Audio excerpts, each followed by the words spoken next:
The rain battered the cemetery like nature's own drumbeat of sorrow, each drop echoing the hollowness growing inside my chest as I watched them lower Bobby's casket into the unforgiving earth. At 66, you're supposed to be worrying about retirement, not burying your only child. I stood frozen, unable to move or even breathe properly, the black umbrella trembling in my grip. That's when I felt Stephen's hand on my elbow, my husband of 35 years, and something in his touch felt wrong, different, cold. "We need to talk." "Letitia," he said, his voice carrying a finality that sent ice through my veins, despite the familiar timbre I'd woken up to for over 3 decades. As the mourners dispersed like scattered leaves in a windstorm, my sister Eloise lingered nearby, her watchful eyes never leaving us. Stephen steered me toward our car with unusual firmness, away from anyone who might overhear. "This seems inappropriate. Stephen," I whispered, my throat raw from days of crying. "We've just buried our son." His reply came with eerie calmness. "That's precisely why this is the perfect time." The rain hammered against the car windows as Stephen reached into his suit jacket and handed me a manila envelope. My hands trembled as I opened it, nearly dropping the papers inside. Divorce papers. My name was already filled in. I stared at Stephen, searching for any resemblance of the man I'd shared most of my life with, but his face remained impassive, almost smug. The gentle wrinkles around his eyes that once deepened when he laughed now appeared as harsh lines carved by a stranger. "What is this?" I asked, though the answer lay painfully obvious before me. Stephen's lips curved into what I could only describe as a smile. "Now that Bobby is gone, nothing ties me to you anymore. I'm taking over his business, and his house legally belongs to me now." His words hit me like physical blows, each syllable a stab to my already broken heart. Our son's funeral hadn't even ended, and here was my husband discarding me like yesterday's newspaper. "You can stay at the house until I return from my vacation," he continued, starting the car. "I'll be gone for 3 weeks. Consider it a grace period." "Vacation," I repeated numbly. "Our son just died. Stephen." He shrugged, pulling out of the cemetery without a backward glance at our son's grave. "Life goes on. Letitia, mine will go on without you." I stared at his profile, the face I'd woken up beside for over 3 decades. How had I missed the stranger lurking beneath those familiar features? "Why now?" I managed to ask as we drove through the rain-soaked streets. Why today of all days? Stephen's knuckles whitened on the steering wheel. "Because I've waited long enough." His voice dropped to a near whisper. 35 years is a lifetime sentence. I've served my time. My mind raced through our years together raising Bobby, building our life, the small hardware store we'd started that our son had eventually transformed into a successful enterprise. Had Stephen been unhappy all this time?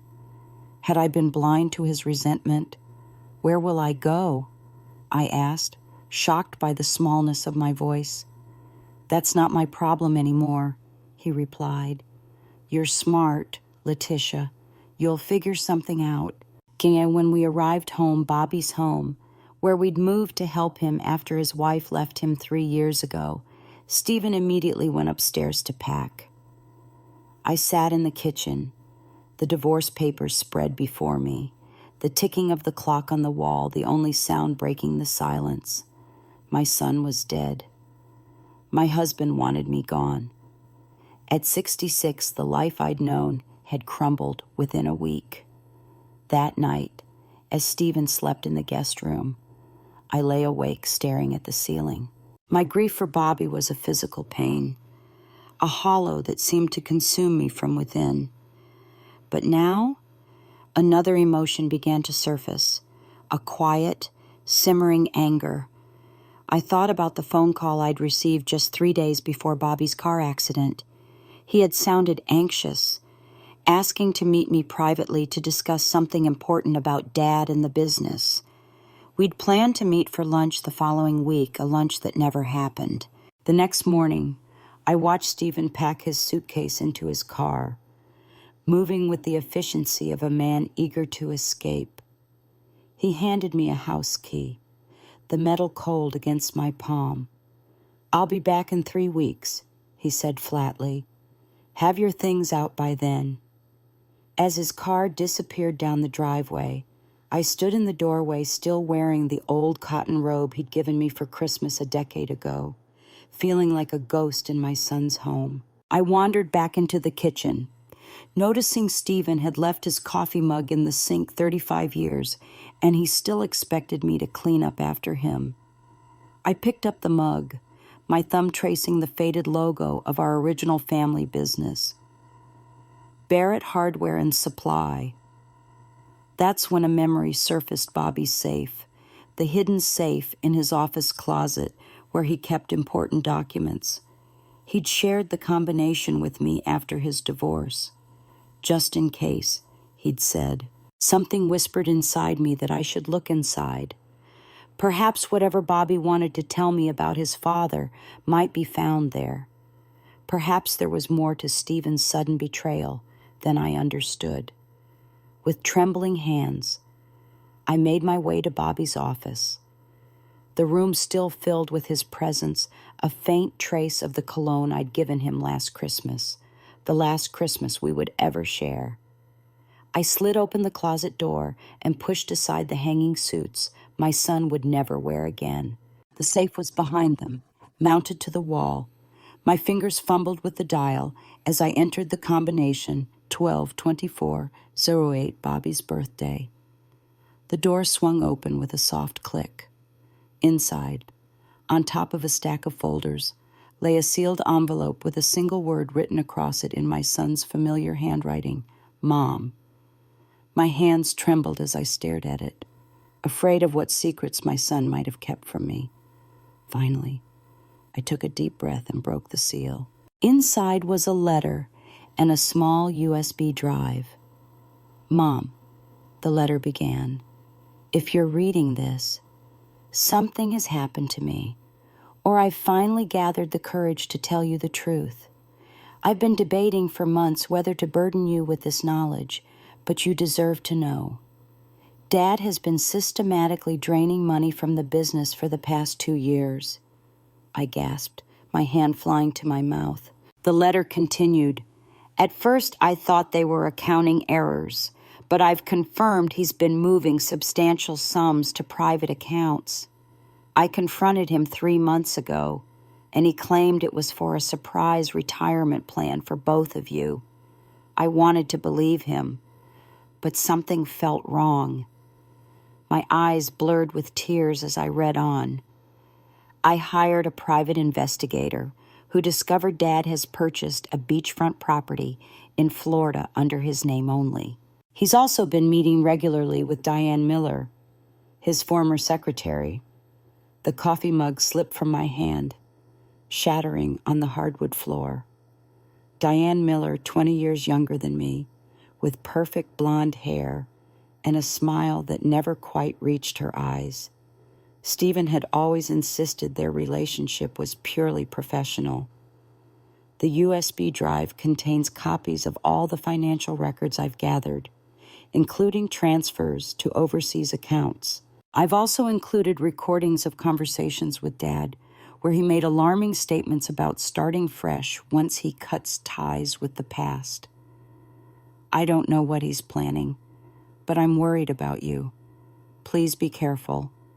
I'm meeting with our attorney next week to discuss options for protecting what's left of the company and your future.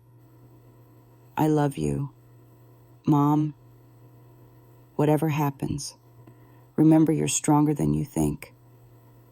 Bobby. I read the letter 3 times, each word making the floor beneath me feel increasingly unstable.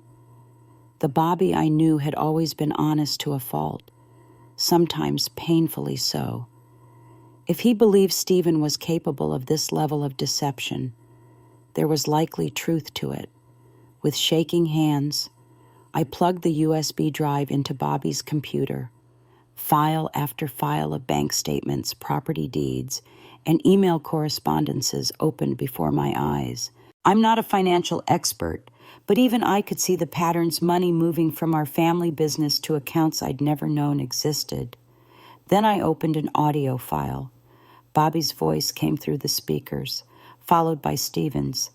"Dad, these transfers don't make sense for tax purposes. Where is this money actually going? You're looking at this all wrong, son," Stephen replied, his tone dismissive.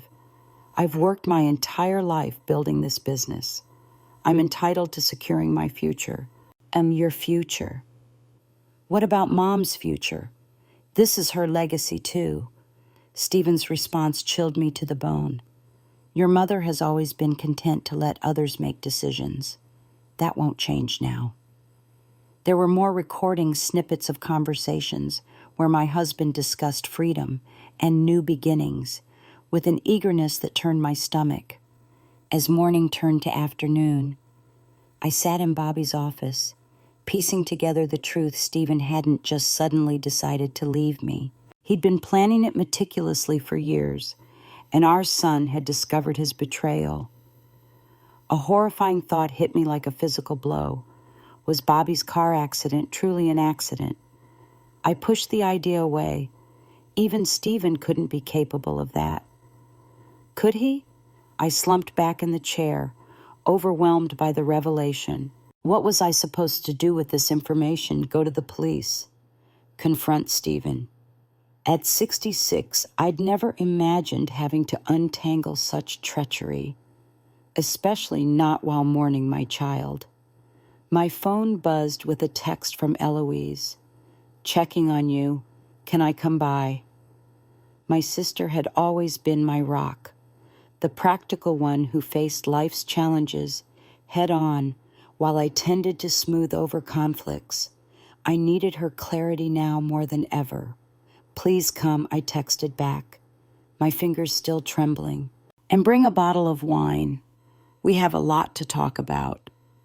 While waiting for Eloise, I explored more of Bobby's files.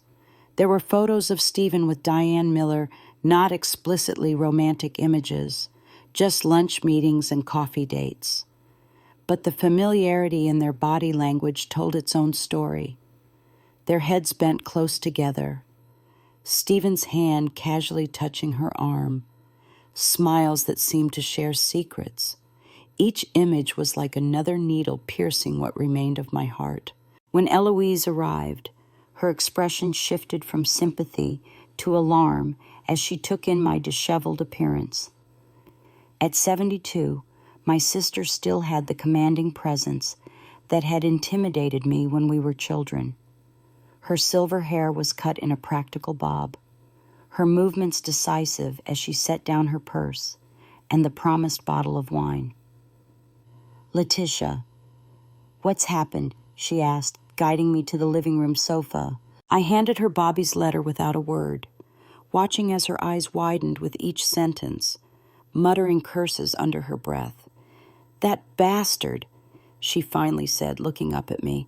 "I always thought Stephen was controlling, but this is criminal. What do I do, Eloise?"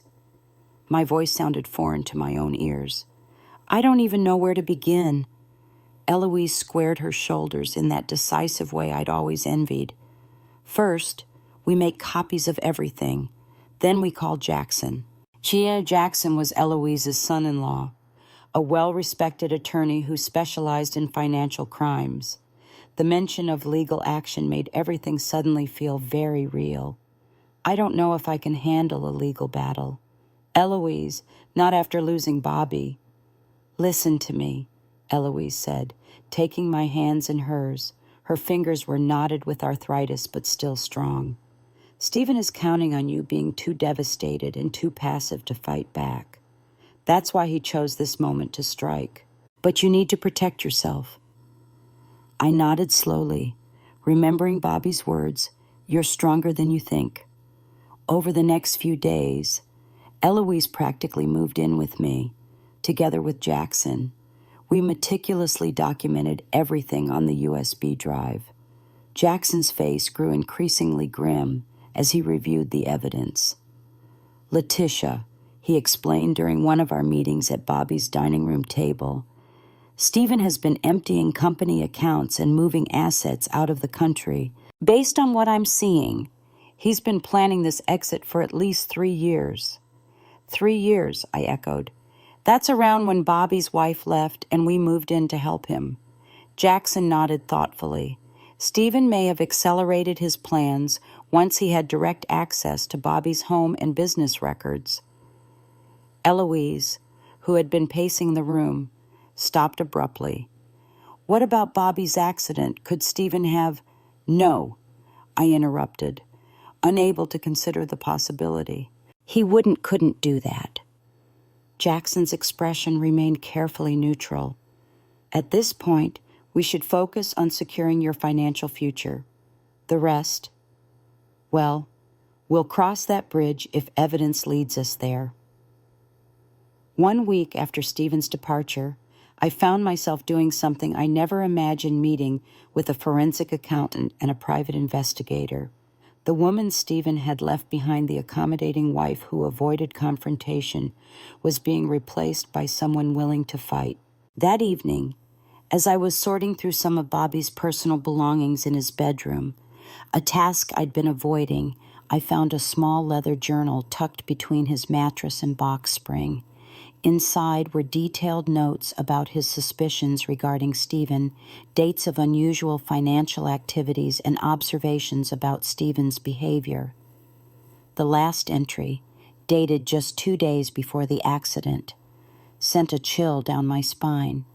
Dad seemed agitated when I mentioned the Florida property today, said I was imagining things, but his hands were shaking.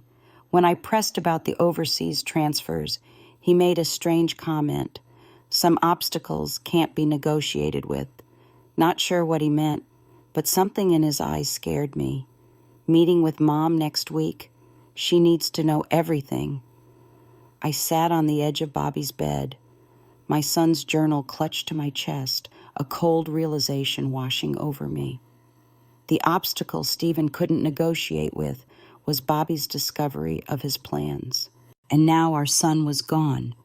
My phone rang, startling me. Unknown number. "Hello," I answered cautiously. Mrs. Letitia Barrett, a woman's voice, unfamiliar. "Yes, speaking. My name is Andrea Wells. I worked with your son at the accounting firm before he took over the family business. I think we need to talk. There's something you should know about your husband and your son's accident." My breath caught in my throat. "What about my son's accident?" Her voice dropped to almost a whisper. "It wasn't an accident, Mrs. Barrett, and I can prove it." "We shouldn't meet at your house," Andrea insisted over the phone. "I don't think it's safe." Her words sent another chill through me, the idea that my own home, my son's home, might not be safe, was yet another layer to this nightmare.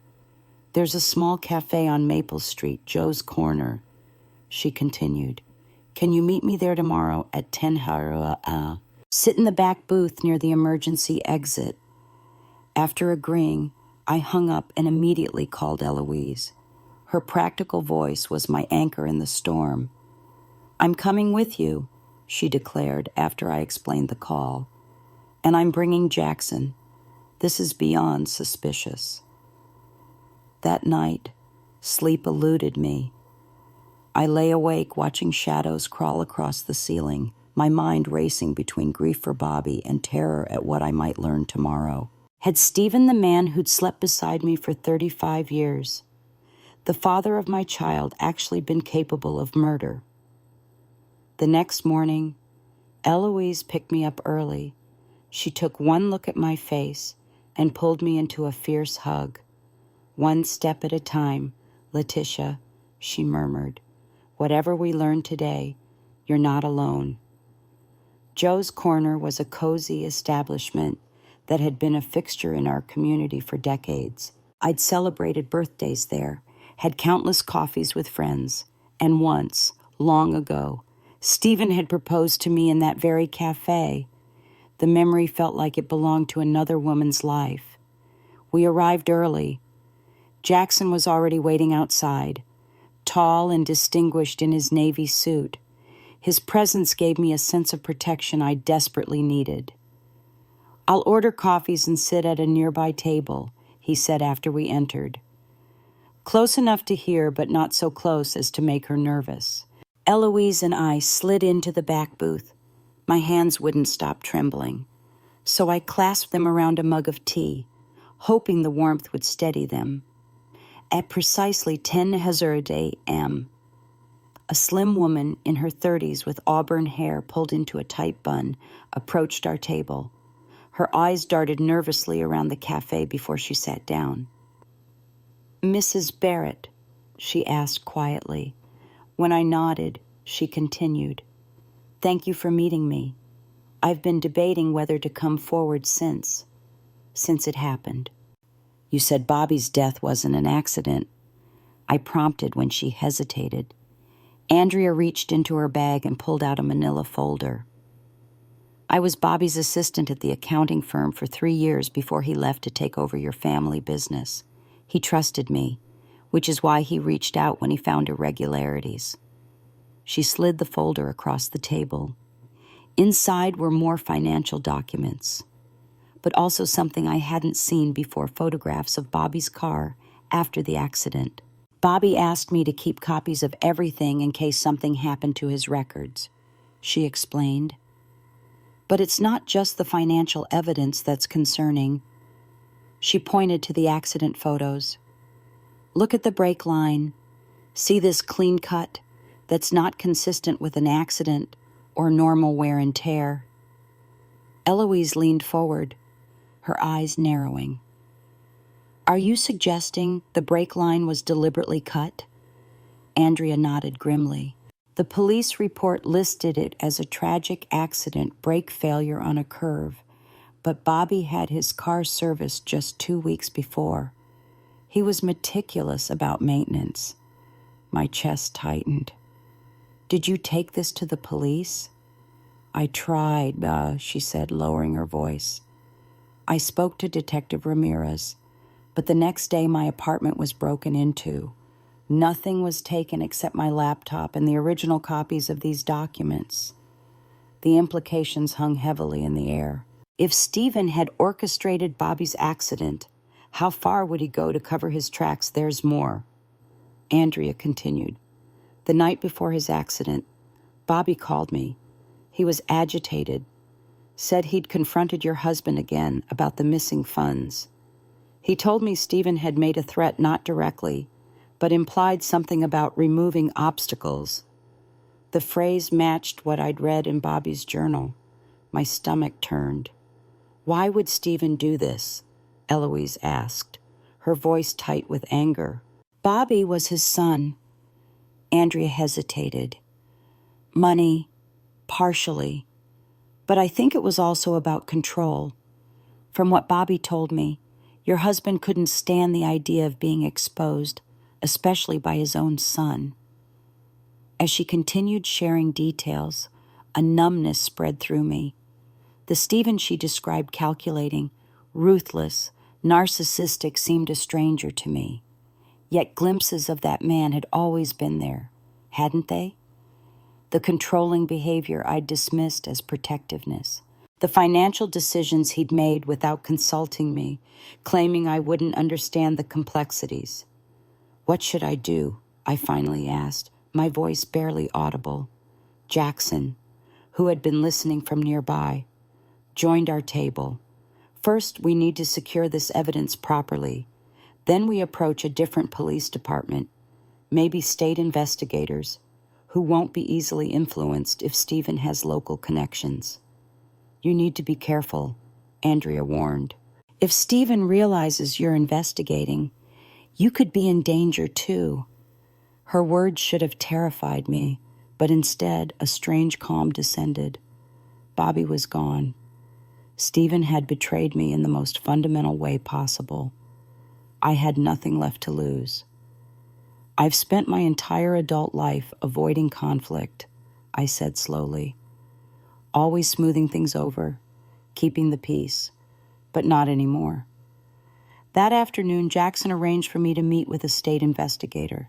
Detective Sarah Martinez was a no-nonsense woman with intelligent eyes and a reputation for integrity. She listened carefully as I presented the evidence, taking detailed notes. Mrs. Barrett, these allegations are extremely serious, she said when I finished. Financial crimes are one thing, but vehicular homicide is another entirely. We'll need to move carefully. Will you investigate Bobby's accident? I asked. She nodded. We'll petition for the car to be re-examined and look into the financial angle as possible motive. But I need to be honest with you, your husband has a 2-week head start. If he's left the country, he's coming back, I said with certainty. In 3 weeks, he needs to officially take control of Bobby's business and house. The transfer paperwork isn't complete. Detective Martinez's eyes narrowed thoughtfully. Then we have a window of opportunity.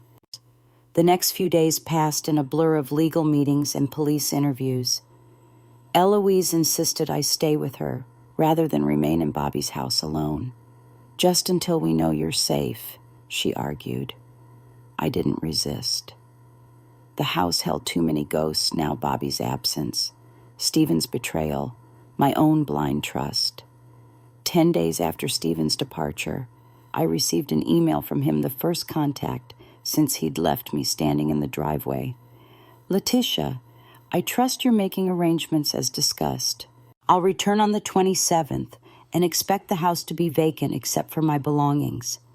My lawyer will contact you regarding the final divorce settlement. I'm being more than generous considering the circumstances. Stephen. No mention of our son.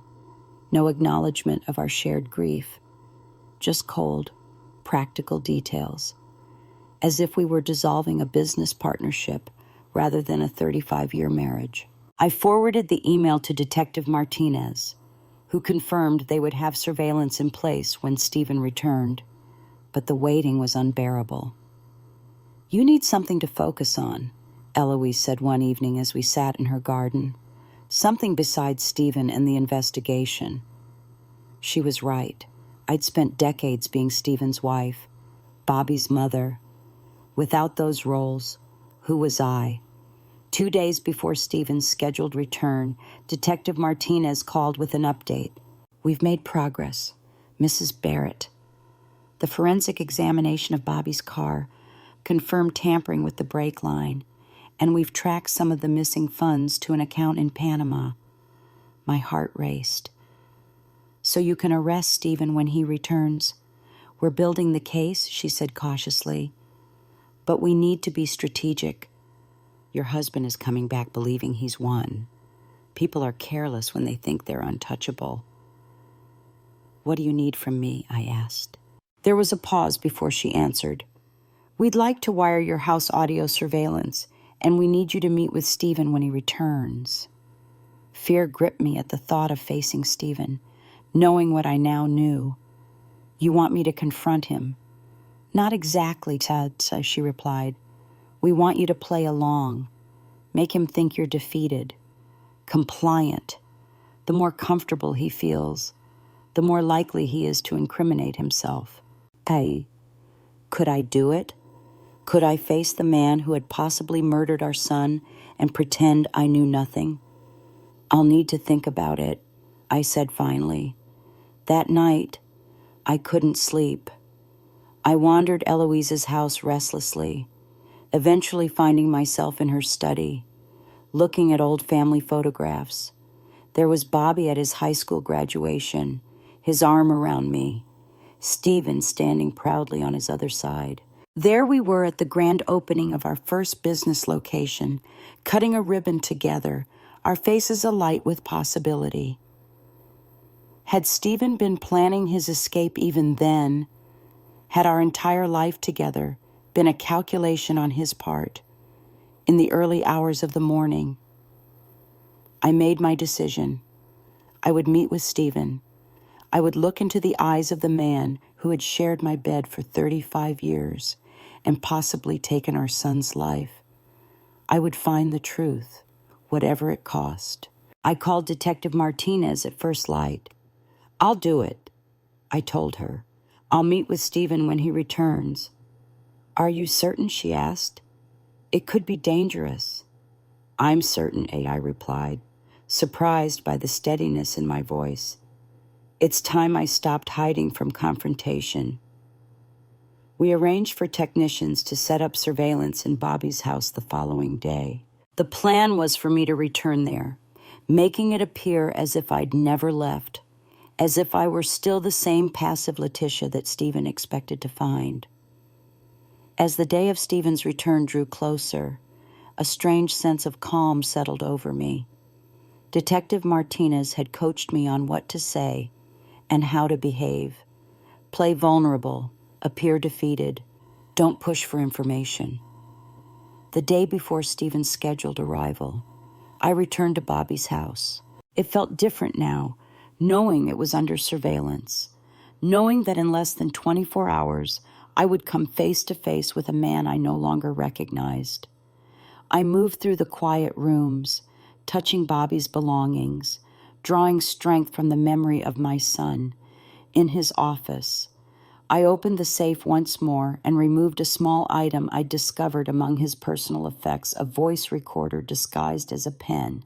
Detective Martinez had her official surveillance, but I wanted my own insurance. That night, I slept in Bobby's room, surrounded by his things. As dawn broke, I stood before the mirror, studying my reflection, a 66-year-old woman with silver-streaked hair and tired eyes. But behind that familiar face, I saw something new, emerging determination. My phone chimed with a text message from an unknown number. "Flight landed early. We'll be home in 1 hour. Have your things ready." Stephen was returning sooner than expected. I texted Detective Martinez immediately, my hands trembling slightly.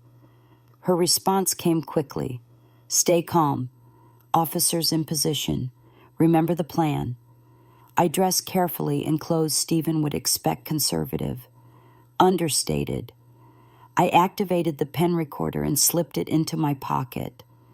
Then I sat in the living room waiting, my heart pounding so loudly I was sure it would give me away. At precisely 8:17 a.m., I heard the sound of a car in the driveway. He was home. The sound of Stephen's key in the lock sent my heart racing. I remained seated, hands folded in my lap, the picture of submission he would expect, the recording pen weighed heavy in my pocket. He entered with the confidence of a man who believed he'd already won, tanned from his vacation. He looked younger, more vital than when he'd left. The contrast between his sun-kissed appearance and my grief-worn face couldn't have been starker.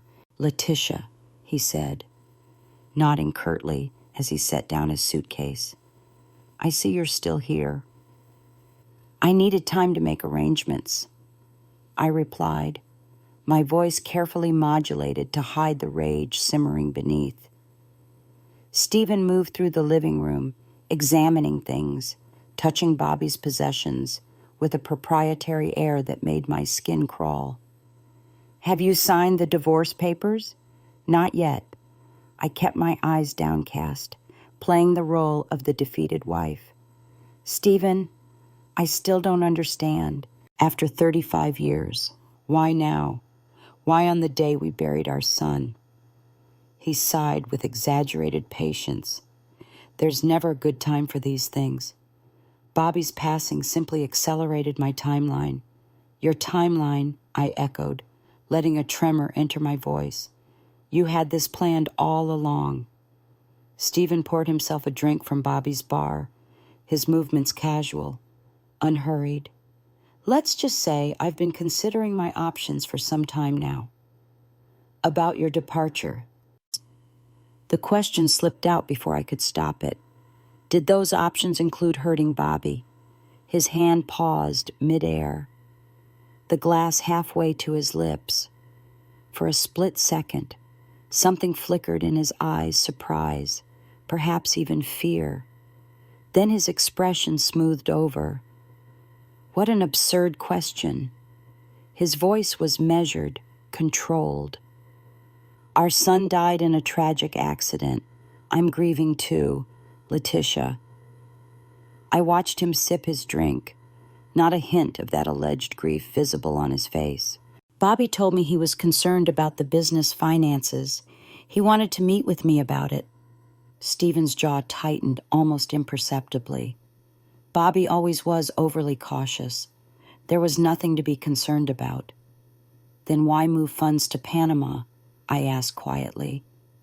The glass froze at his lips. Slowly, he lowered it, his eyes hardening as they met mine. What exactly are you implying, Letitia? I found Bobby's records, I said, my heart pounding so loudly I was sure he could hear it. The transfers, the Florida property, the meetings with Diane. Stephen set his glass down with deliberate care. You've been going through my things, Bobby's things, I corrected. He kept copies of everything, including records of your conversations where you talked about removing obstacles. He laughed, but the sound lacked humor. You're confused, Letitia. Grief has clouded your judgment. The brake line on Bobby's car was cut. I kept my voice steady, watching his reaction closely. It wasn't an accident. For the first time, Stephen looked genuinely unsettled. He glanced toward the windows, then back at me. That's a serious accusation. It's not an accusation. It's a fact. The police are reinvestigating. The police? His voice rose slightly. You've been talking to the police?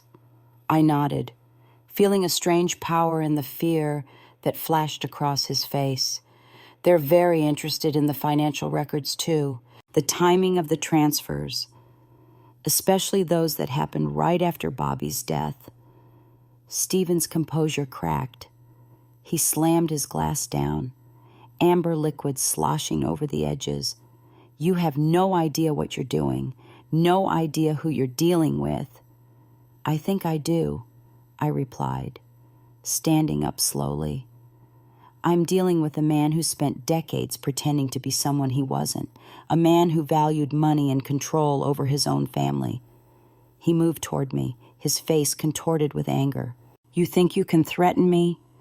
After all these years of me carrying you, you'd be nothing without me. Letitia, nothing. Did you kill our son, Stephen? I asked, the direct question hanging in the air between us. He stopped, his breathing heavy. You've lost your mind. Answer the question. Did you tamper with Bobby's car because he discovered what you were doing? A dangerous smile spread across his face. Prove it. In that moment, looking into the cold eyes of the stranger before me, I realized the extent of my blindness. This man, this monster, had shared my life for 35 years, and I had never truly known him.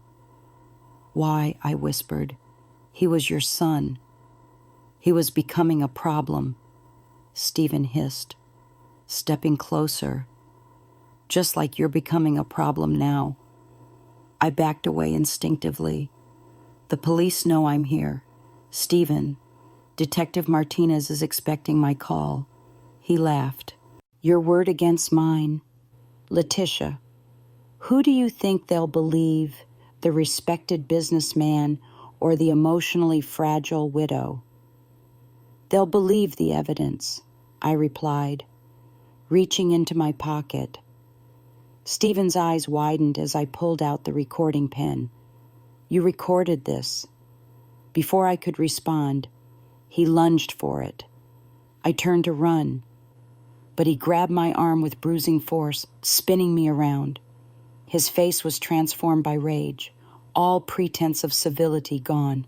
"Give me that," he snarled, reaching for the pen. We struggled, his strength surprising me. The pen fell from my grasp, skittering across the hardwood floor. Stephen shoved me aside, sending me sprawling as he moved to retrieve it. "It's over, Stephen," I managed, trying to regain my footing. He towered over me, the pen clutched in his fist. "You're right about that." As he advanced toward me, his intent clear in his eyes, the front door burst open. Detective Martinez entered, weapon drawn, flanked by 2 officers. "Stephen Barrett, you're under arrest for the murder of Bobby Barrett and financial fraud," she announced. Stephen froze, his face a mask of disbelief. "This is ridiculous. She's setting me up." As the officers handcuffed him, Detective Martinez helped me to my feet. "Are you all right, Mrs. Barrett?" I nodded, watching as the stranger who had been my husband for 35 years was led away, still protesting his innocence. "We heard everything through the surveillance," she assured me, "and we have the financial records. He won't get away with this." As Stephen was escorted past me, he leaned in, his voice a venomous whisper. "This isn't over, Letitia." But looking into his eyes, I knew it was. The power he had held over me for decades had evaporated. Standing in the doorway of my son's home, watching the police car drive away with Stephen in the back seat, I felt something unexpected amid the grief and trauma freedom. My phone rang. "Eloise." "It's done," I told her. "They've arrested him." "Thank God," she breathed. "Come home now, Letitia. You've done enough for today." As I turned to leave, my gaze fell on a photograph of Bobby on the side table, my beautiful boy smiling brightly, unaware of the betrayal that awaited him. "I did it, Bobby," I whispered to his image, "but this is just the beginning." Little did I know how right I was. Stephen's final threat wasn't empty. He had one last devastating secret that would turn my world upside down yet again. The weeks following Stephen's arrest passed in a blur of police statements, meetings with prosecutors, and legal paperwork. My husband's soon-to-be ex-husband was denied bail, deemed both a flight risk and a potential threat to me. The evidence against him mounted forensic proof of tampering with Bobby's car, financial records showing systematic theft, and most damning of all, his own recorded confession. Yet, amid the chaos, I found moments of unexpected peace. Eloise had become my constant companion, her steadfast presence a reminder that I wasn't alone. Jackson handled the legal complexities with compassion and skill, shielding me from the worst of it. 1 month after Stephen's arrest, I was sorting through Bobby's papers when Detective Martinez called. "Mrs. Barrett," she said, her voice unusually gentle. "We found something you should know about. Could you come to the station tomorrow?" The next morning, Eloise drove me there, her hand squeezing mine reassuringly as we entered the building. Detective Martinez led us to a private conference room where a middle-aged man in a suit waited.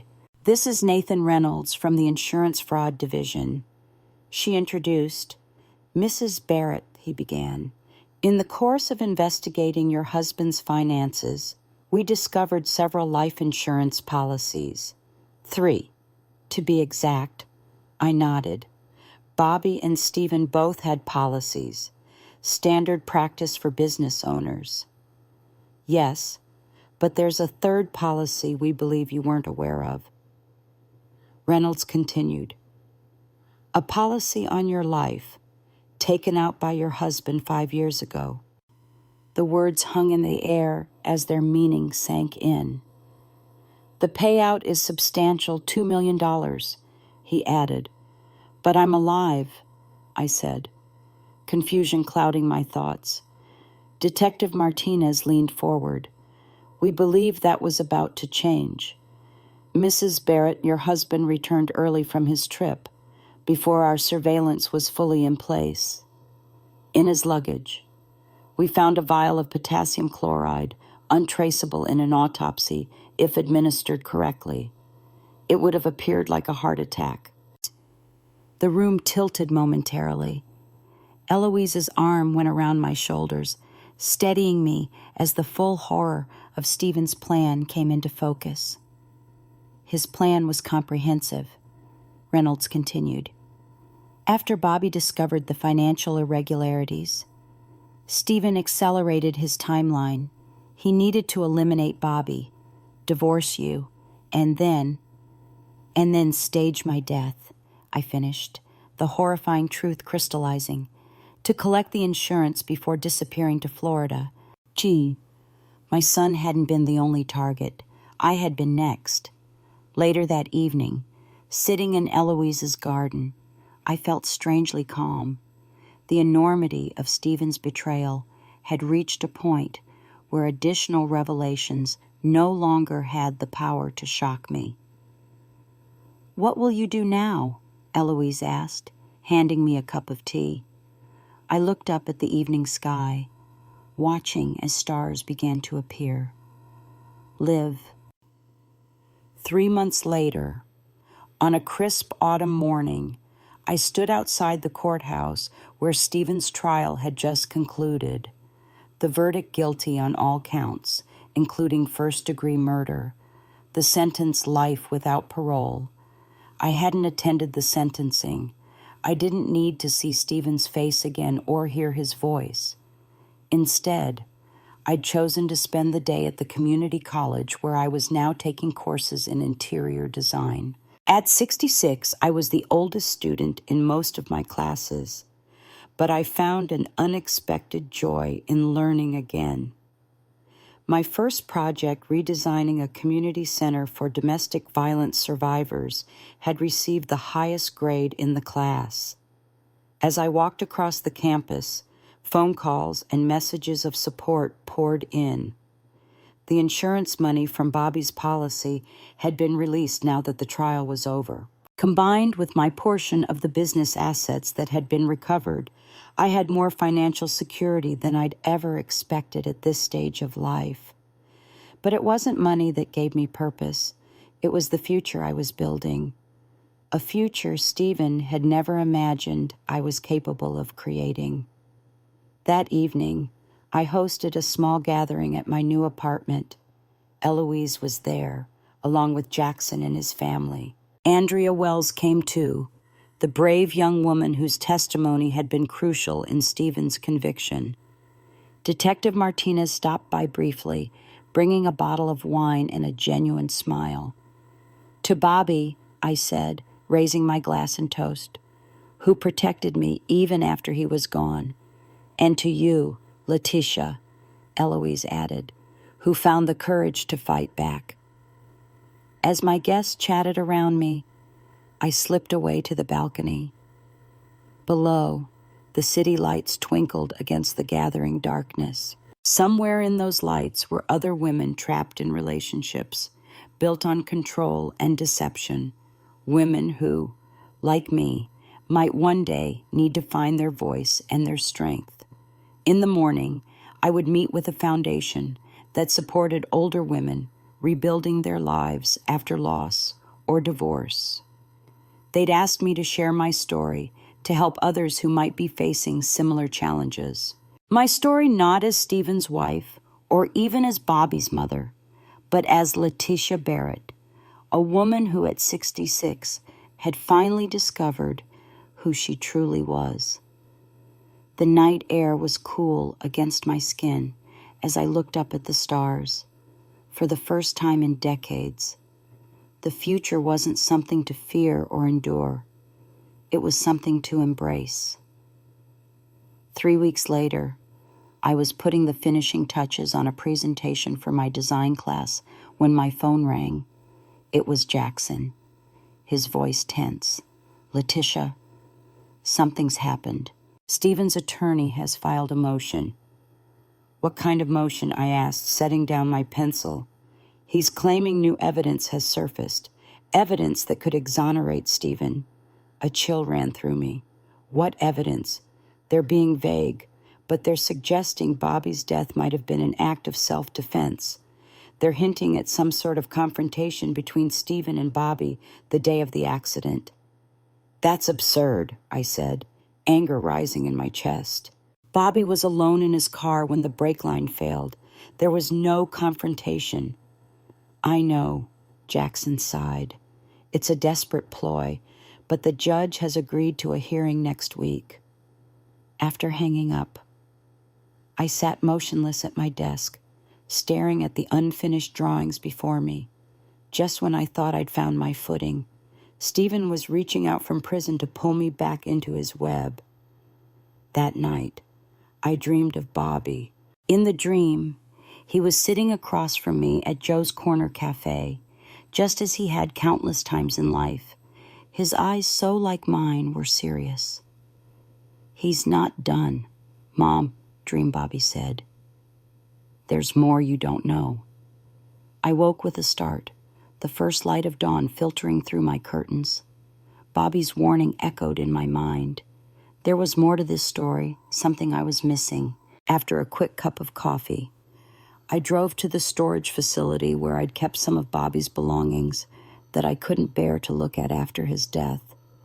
The small unit was filled with boxes, childhood toys, college textbooks, the remnants of a life cut short.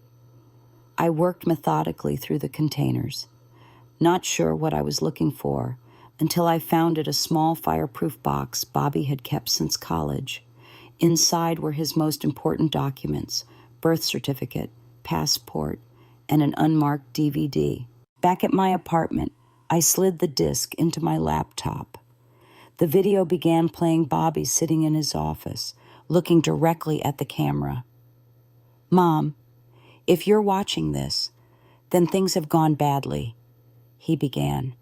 "I'm making this recording as insurance. Dad doesn't just want the business. He wants everything, and he's willing to do whatever it takes, but I've taken precautions." Bobby explained how he'd created a hidden set of financial records, documenting every transaction Stephen had made over the past 5 years. He'd also hired a private security firm to install cameras in his office and home cameras Stephen knew nothing about. "The most damning evidence is in a safe deposit box at First National Bank," Bobby continued. "The key is taped to the back of the frame holding my college graduation photo, the one on your nightstand. The access code is your birthday. Get this to the police if anything happens to me." My hands trembled as I paused the video. Stephen's motion suddenly made sense. He was trying to get ahead of evidence he feared might surface. He didn't know what Bobby had documented, but he suspected there was more. I immediately called Detective Martinez. "We need to talk," I said. "Bobby left evidence we haven't found yet." The next morning, Detective Martinez and I stood in the marble lobby of First National Bank. The manager, a dignified woman in her 50s, led us to the vault area after verifying my identification. "We don't normally allow police access without a warrant," she explained. "But since you're the co-owner on this box, Mrs. Barrett, you have full rights to access it." I hadn't known Bobby had listed me as co-owner. Another way my son had protected me. The steel box slid out smoothly. Inside was a sealed envelope and a portable hard drive. Detective Martinez carefully placed both items in an evidence bag. "We'll need to examine these properly at the station," she said. "Would you like to come with us?" 2 hours later, I sat in a conference room as Martinez and her team went through the contents. The envelope contained detailed records of Stephen's financial manipulations going back nearly a decade, far longer than we'd initially suspected. But it was the hard drive that contained the most damning evidence. "Mrs. Barrett," Martinez said, her expression solemn, "I think you should see this." She turned her laptop toward me. On the screen was security footage from Bobby's home office. The date stamp showed 3 days before his accident. Stephen and Bobby stood facing each other, their body language tense. "You're going to stop this, Dad." Bobby's voice came through clearly. "I've documented everything. The overseas accounts, the property in Florida, the meetings with Diane. Mom deserves to know the truth." Stephen's face contorted with rage. "You have no idea what you're interfering with." "I'm protecting Mom," Bobby replied. "You've been planning to leave her for years, draining funds that are rightfully hers." "She's been dead weight for 35 years, Stephen snarled. "I've earned this escape." "I'm going to the police," Bobby said firmly, "and I'm meeting Mom for lunch next week to tell her everything." Stephen moved with unexpected speed, grabbing Bobby by the shirt collar. "If you ruin this for me, I swear to God." "What?" Bobby challenged, pulling away. "What will you do, Dad?" Stephen's voice dropped to a menacing whisper. "Don't test me, son.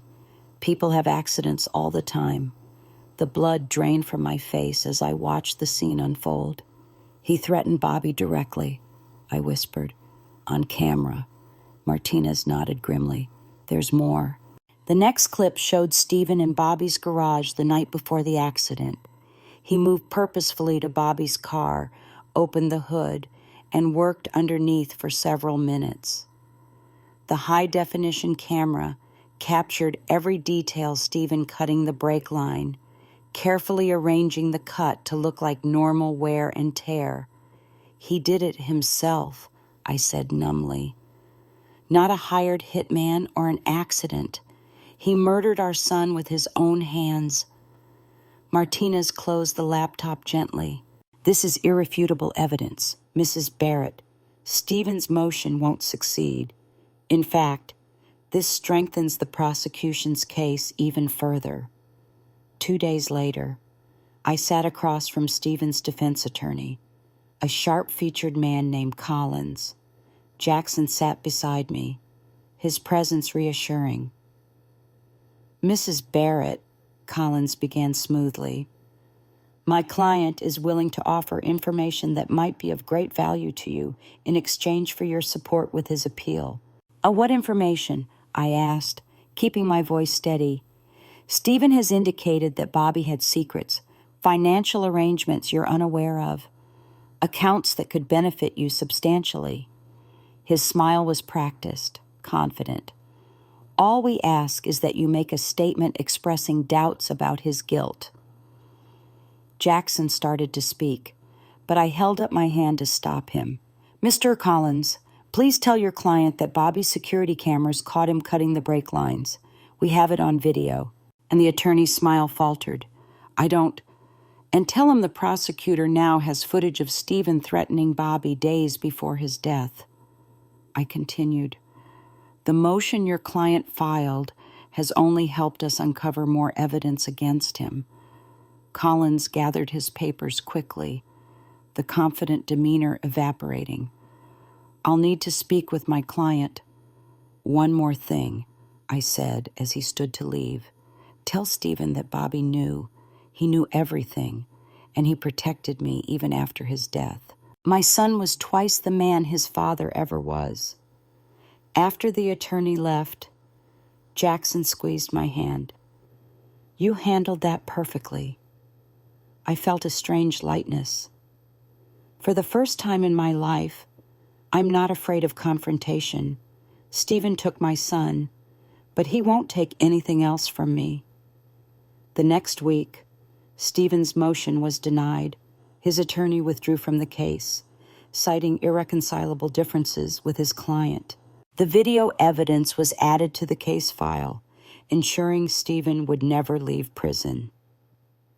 That evening, as I worked on designs for my final project, a community living space for seniors starting over after loss, my phone rang. It was Detective Martinez. "Mrs. Barrett, there's been a development," she said. "Stephen attempted suicide in his cell this morning. He's in stable condition at County General, but he's asking to see you." My first instinct was refusal, but something made me hesitate. "Did he say why?" "He claims there's something you need to know, something only he can tell you. It's your choice, of course. You don't owe him anything." I thought of all the years I'd spent deferring to Stephen, smoothing things over, avoiding conflict.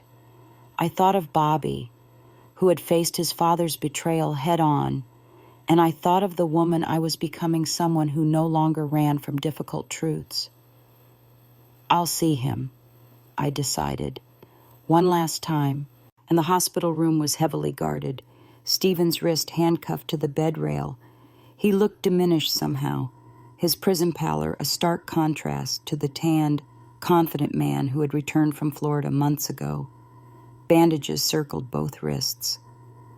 "You came," he said, his voice hoarse. "You asked for me," I replied. Sitting in the chair by the wall, maintaining my distance. "What do you want?" "Stephen?" He looked at me, really looked at me, perhaps for the first time in years. "You've changed." "Yes. I need to tell you something before I—" He glanced at his bandaged wrists. "Before you try again?" I asked coolly. He nodded. "I never expected you to fight back. You were always so accommodating." "I'm not here to discuss who I was or who I am now," I said. "You said you had something to tell me." Stephen took a ragged breath. "Bobby wasn't my son." The words hung in the air between us. I stared at him, waiting for more, but he remained silent. "That's your great revelation?" I finally asked, a desperate lie to hurt me one last time. "It's the truth," he insisted. "I found out when he was in college. A medical condition, our blood types were incompatible. I couldn't possibly be his biological father." I stood up, anger flooding through me. "Even now, you can't stop trying to manipulate and hurt people. Bobby was your son in every way that mattered. You raised him, and then you killed him." "Ken," as I walked toward the door, Stephen called after me. "Don't you want to know who his real father was?" I turned back, my hand on the doorknob. "No, Stephen, I don't, because it doesn't matter.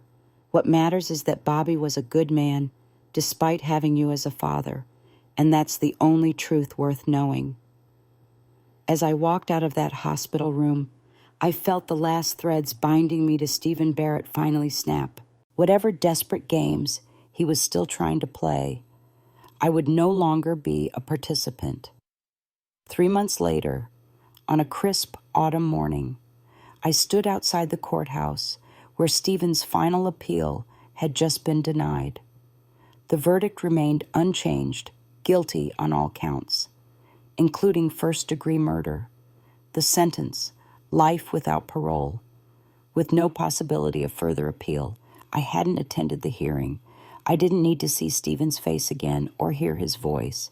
Instead, I'd chosen to spend the day at the community college, where I was now taking courses in interior design. At 66, I was the oldest student in most of my classes, but I found an unexpected joy in learning again. My first project, redesigning a community center for domestic violence survivors, had received the highest grade in the class. As I walked across the campus, phone calls and messages of support poured in.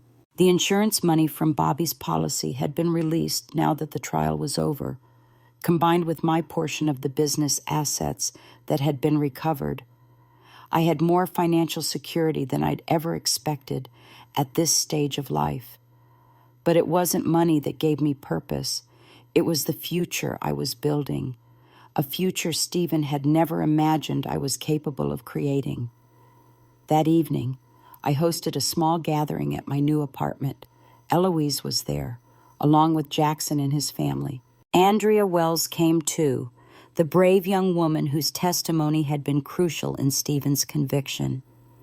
Detective Martinez stopped by briefly, bringing a bottle of wine and a genuine smile. "To Bobby," I said, raising my glass in toast, "who protected me even after he was gone. And to you, Letitia," Eloise added, "who found the courage to fight back." As my guests chatted around me, I slipped away to the balcony. Below, the city lights twinkled against the gathering darkness. Somewhere in those lights were other women trapped in relationships built on control and deception. Women who, like me, might one day need to find their voice and their strength. The next morning, I met with the directors of a foundation that supported older women rebuilding their lives after loss or divorce.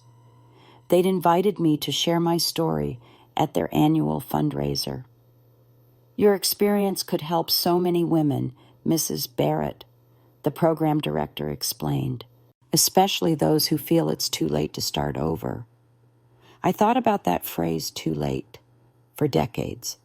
I'd accepted Stephen's subtle message that I was too old, too set in my ways, too dependent to ever stand on my own. Now, at 66, I was just beginning to discover who I truly was. "I'd be honored," I told her, "but I'd like to do more than just speak. I'd like to establish a scholarship for women over 60 who want to return to school." The Bobby Barrett Memorial Scholarship was announced the following week.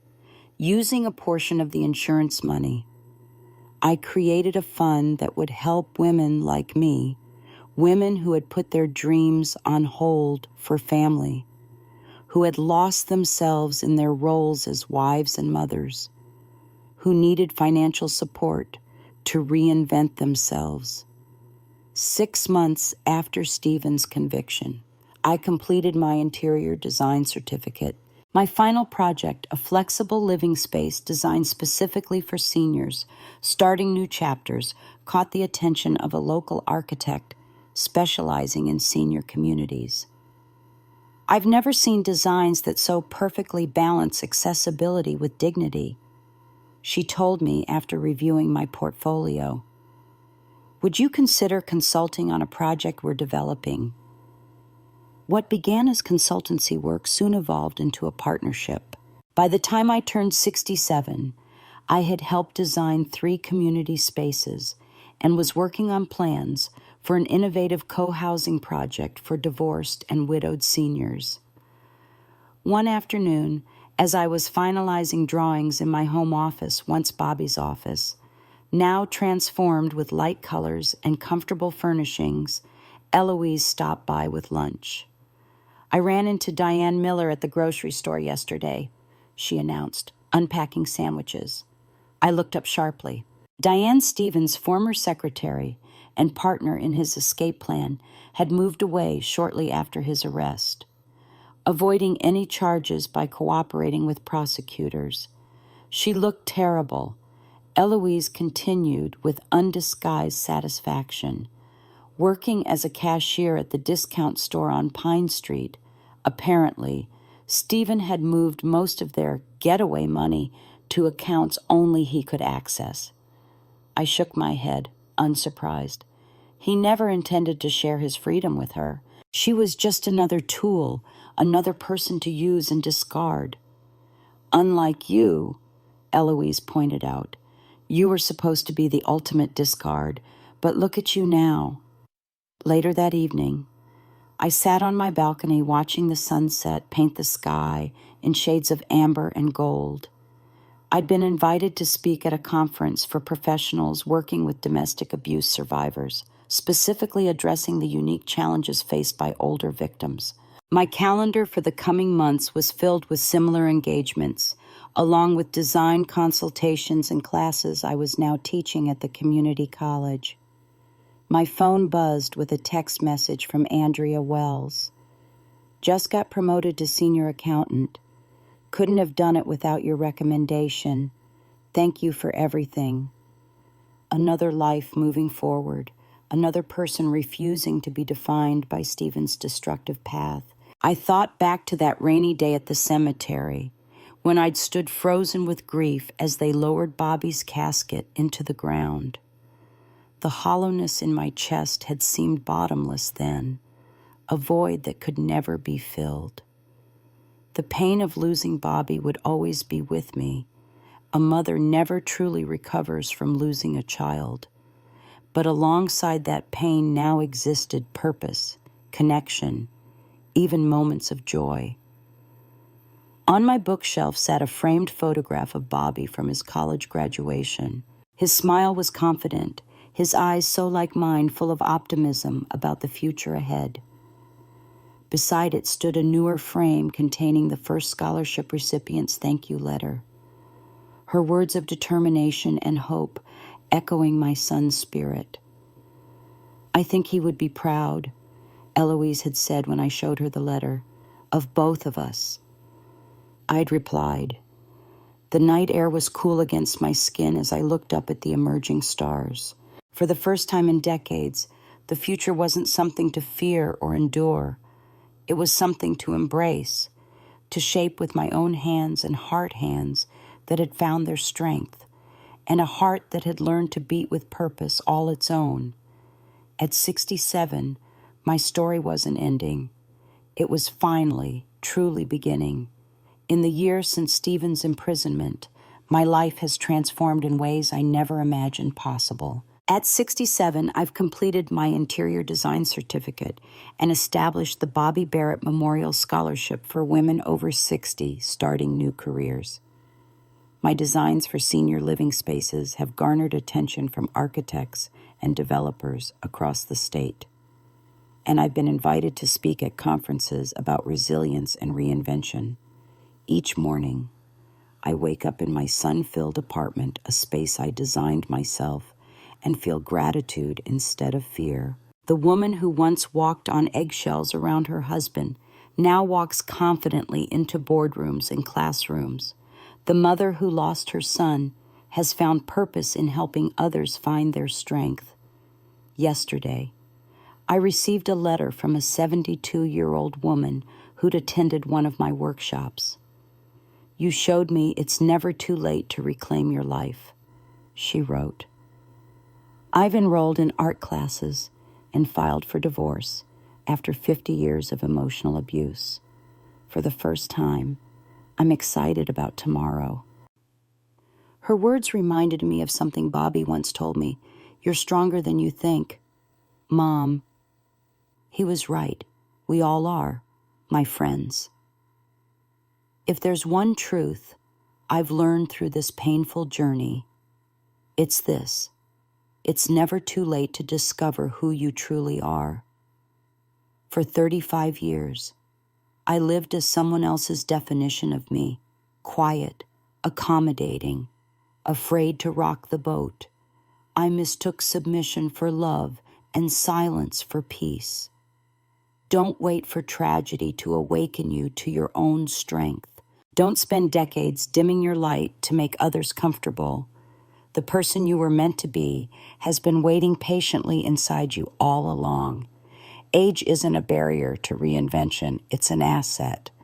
The wisdom we've gained, the resilience we've developed, these aren't burdens but gifts that make our second acts all the more powerful. Whether you're 30, 60, or 90 today is the perfect day to ask yourself, who am I when I'm not defined by others' expectations? If my story has touched something in you, please share your own journey of discovery in the comments below. Have you ever had to reinvent yourself? What gave you the courage to begin again? Your story might be exactly what someone else needs to hear today. And if you'd like to join our community of late bloomers and brave restarters, hit that subscribe button. Together, we're proving that life's most beautiful chapters can begin at any age. Remember, it's not the years in your life that count, but the life in your years.